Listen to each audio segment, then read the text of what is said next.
Have you ever tried playing like a board game with a tiny little toddler?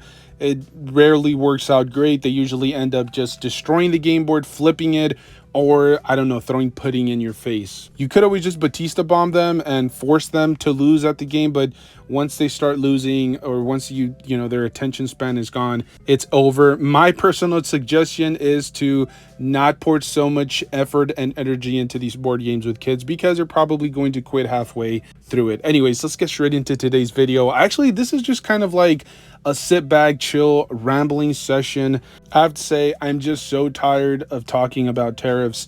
I'm so tired of talking about price hikes. To me, it just kind of, every time I go into those dark places, I feel like I come back with a different mindset, a different mood. And in today's video, I kind of wanted to switch that up. And I think we've already done this on a couple of different occasions, but I wanted to talk about why it is that I feel like we should be getting some more updated Maximum action figures, Marvel Legends action figures from Hasbro for the next couple of years. And I'm actually kind of excited about this line. I did not pick up the Spider-Man because it just doesn't appeal to me personally.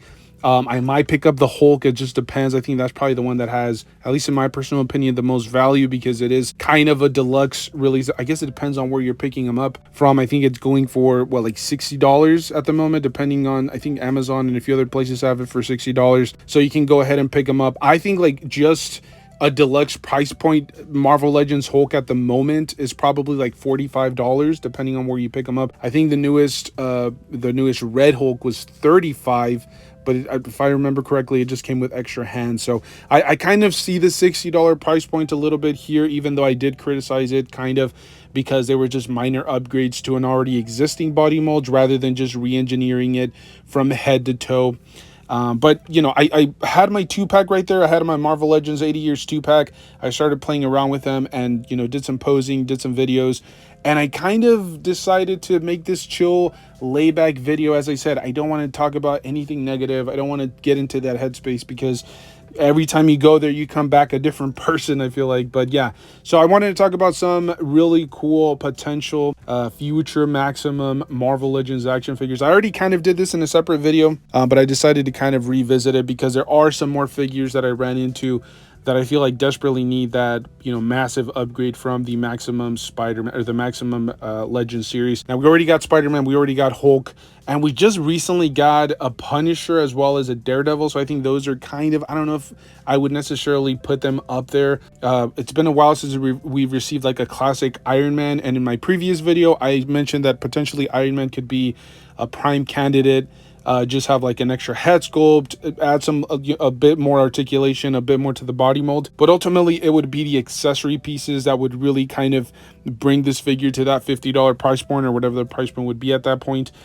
Maybe a new re-engineered action figure stand is something that we've desperately needed, and I think for that $50 price point, I think I could easily see that. Another big prime candidate that I've always been mentioning is the Marvel Legends Venom as well as the Carnage. Either one of them could benefit from this treatment. Just re-engineer the existing body mold, but again, because that's basically what they're doing.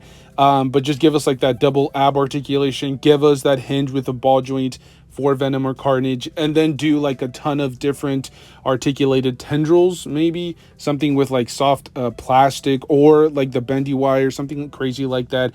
But just give us a ton of different tendrils, a ton of different weapon accessories that can switch out the fists and the hands, things of that nature. But again, I've already talked about that. The other prime candidate that I wanted to talk about today, and it's just because I had that 80 years 2-pack right next to me, has to be the Wolverine. This is a figure that, for at least the first appearance Wolverine that I picked up, which again is that Hulk 181 if I'm not mistaken, even though Hulk 180 is the first appearance, ladies and gentlemen. Hulk 181 just has a ton of more value, but the Hulk 181 Wolverine has a ton of issues.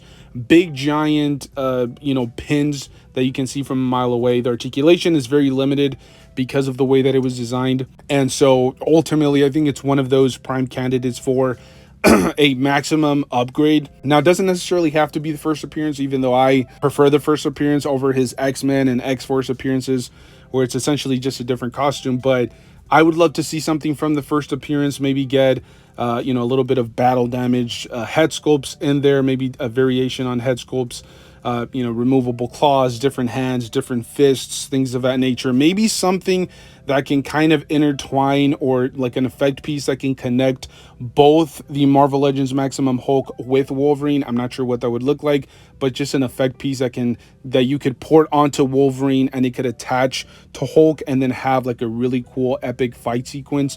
Something like that, something out of the box. But I think Wolverine could be another prime candidate. As I said, we just got Spider-Man. Daredevil we just got with a new updated body mold. Punisher we just got, maybe, what was it with that? I forget what it was. It was like a 2-pack. And that one also came with like an updated body mold. So I feel like Wolverine is up there. As I said, Iron Man is definitely up there. I don't see any female characters getting the maximum treatment. I know it's disrespectful, but it just is what it is. Same thing with Miles. We just got a Miles. We just got a 2099. We just got, a bunch of different Marvel Legends Spider-Man action figures. So I don't see any of those getting the maximum treatment. But Wolverine is definitely one that deserves that kind of upgrade. I've often said that we need like just an end-all Thanos action figure from whether it's the MCU or the comic book rendition, just because we have so many different versions and so many different accessory pieces.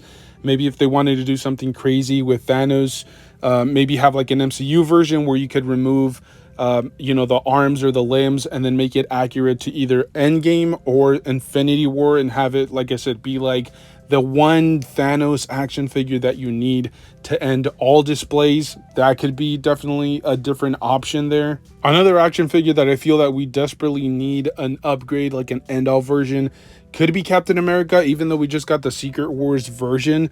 But Captain America, for some unknown reason, always kind of gets the short end of the stick when it comes to upgrades. We look at like a lot of the MCU Captain America figures, and a lot of the tech that was being used at the time wasn't applied to Captain America for some unforeseen reason. I'm going to assume Hasbro knew that they were going to sell really well, and they just decided to just, use old technology. But I would love to see him on like an updated Buck. I can't quite remember what the Secret Wars comes with because I haven't picked up the figure just yet, but I would love to see it with that new mid-torso articulation, crazy butterfly joints, a couple of extra different head sculpts, maybe 2 different shields, maybe like a battle damage shield with a bunch of, battle damage to it, and then another one that's clean cut, maybe a gun with some, little accessory blast effect pieces that can be ported onto the snout. You know what character we haven't seen in quite some time in action figure form? That's Thor, and that would be another great figure. We just saw Hasbro start using the wired cloth goods. They did it with one of the new Star Wars figures. I believe it's based on the Visions shorts animated series from Disney Plus. So maybe they start doing wired cloth goods for a lot of these Marvel Legends action figures. Could you imagine Thanos with a wired cape? People would absolutely go crazy. And I've heard, again, from, secondhand, because I don't own the figure, but I have heard from a lot of people saying that the wired cloth on this particular figure is actually better than anything that we've seen so far from, McFarlane, which that's quite a bit of a statement. Personally, I love what McFarlane's been doing with wired capes and just wired cloth in general, but this is absolutely crazy if it is better than that. And again, they could really apply the wired cape to a lot of different characters.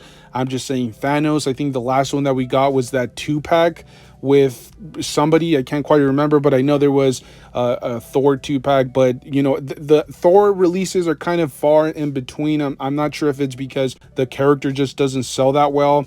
We did get a few MCU renditions from based on Thanos, but comic book accurate. It's kind of, like I said, it's kind of difficult to find the 2-pack. And then before that, I think there was like the 80 years anniversary, I want to say, or something along those lines. There was an anniversary Thor thrown in there, but he's definitely due a really big upgrade. As I said, the possibilities are endless. I just kind of wanted to throw out some characters that I've had, rumbling around in my mind.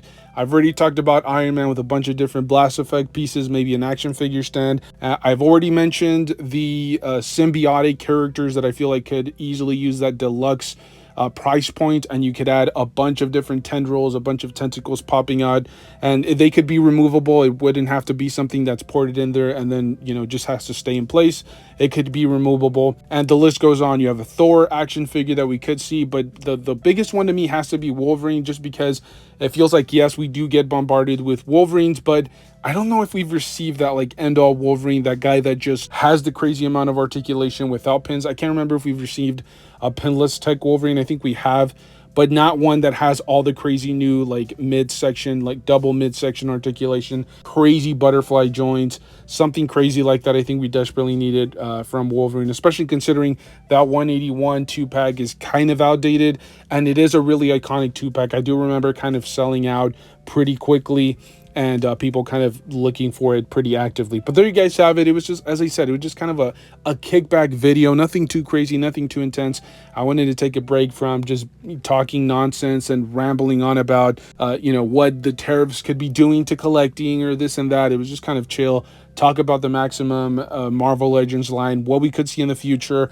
Let me know down below in the comment section, what character would you guys like to see in the Maximum line? I get it. I know not everybody's for Maximum line. I'm right on board with you guys. I think most of these figures are really cheap cash grabs, especially that new Spider-Man. The Hulk, I will say they put a little bit more effort into it, just because, yes, the hands, I believe all of the arms are reused, as well as most of the legs aside from the feet. But at least there's some new, right? Like that mid-torso or the entire torso seems to be brand new. All of the head sculpts are brand new. All of the accessory pieces are brand new, as well as the feet. So at least there's, more amount or more effort and more budget being thrown at this figure than where I feel the Spider-Man, where I feel like a lot of it was mostly just random accessory pieces that you might use for your display, but most people are not going to use. I feel like with the Hulk, I think there's a little bit more variety, and well, I guess it's just a matter of personal perspective. But let me know your thoughts down below. Thank you guys so much for tuning in. I don't want to take up too much of your time. This is just kind of a rambling session. If you guys like rambling action figure content, make sure to stay tuned. We do it pretty consistently. Thank you guys so much for tuning in. I'll see you guys in the next one. Thank you.